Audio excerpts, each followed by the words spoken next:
They thought the courtroom was the end of it. They were wrong. Because in California, power doesn't retreat, it reloads. The verdict wasn't a finish line, it was a spark.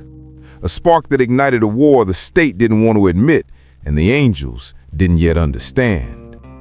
There are battles you can see coming. And then there are the quiet ones, planned in offices, whispered in hallways, and unleashed on you before you even know you're a target. This was that kind of battle. The morning after the not guilty verdict, California woke up different. Reporters were exhausted. The courthouse steps were empty. But inside state buildings, doors closed, blinds drawn, a new conversation began. Not about justice, not about evidence, but about control. The angels had survived the case that should have buried them. That made someone look weak, and governments hate looking weak. So while Sonny was back on his bike, riding through Oakland like nothing had changed, something had changed, just not where he could see it. Behind polished desks and locked conference rooms, officials were asking one question: why did we lose, and how do we make sure we never lose again?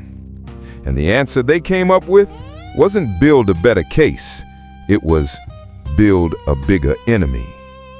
That same week, a closed-door strategy meeting took place in Sacramento.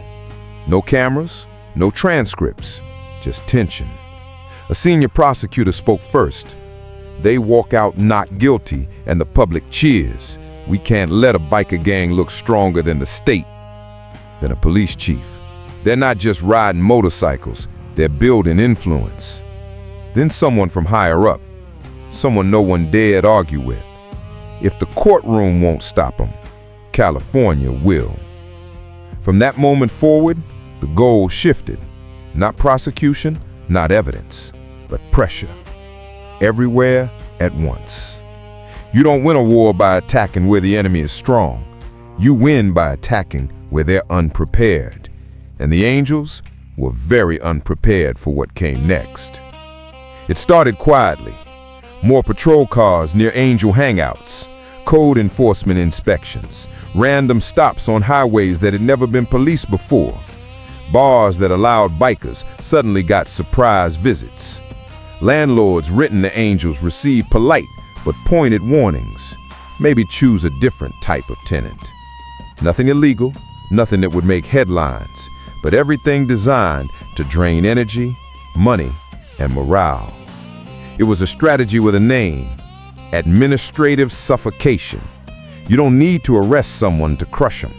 You just make their life unlivable. And slowly, the pressure tightened. Outlaw bikers expect fists, they expect knives, they expect rivals. What they don't expect is paperwork. California weaponized bureaucracy like a blade. Permits delayed, registrations denied, insurance canceled. Landlords pressured, businesses pushed to distance themselves. One angel later said, "It felt like getting punched by a ghost." But pressure alone wasn't enough. The state wanted a narrative, a reason to escalate.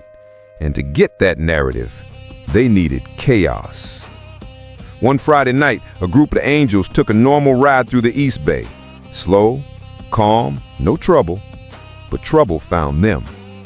An unmarked car tailed them for miles. Another joined, then a third. At a red light, 6 officers surrounded them, guns drawn. No one said why.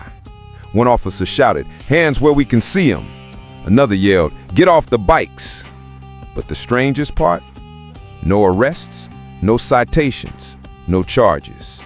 Just intimidation, executed with precision. When Sonny heard about it, he didn't yell, he didn't rage. He just said, "They're provoking us." Because that's what this really was. A trap, a pressure cooker, a push to make the angels react so the state could finally say, "See, we told you they were violent." Sonny understood the game, but not every brother did. And that tension would soon tear California in half. A week later, at a private gathering in Oakland, an old friend of the club approached a state investigator. No badge, no threats. Just a warning whispered like a secret. They're building a task force, a big one, bigger than you think. How big? He asked. The answer came slow. Big enough to make the courtroom look like child's play. The man left, got on his bike, rode straight to Sonny. And when Sonny heard the words task force, he froze. Not because he feared it, but because he understood what it meant. The state had stopped trying to win in court. They were preparing for something else, something more aggressive, more tactical, more dangerous. Something that would drag the Angels into the biggest war California had ever seen. A war they didn't start, a war they didn't want, but a war they couldn't avoid. Because the next battle wouldn't involve witnesses or juries. It would involve steel, asphalt, and force. And California had already pulled the first trigger.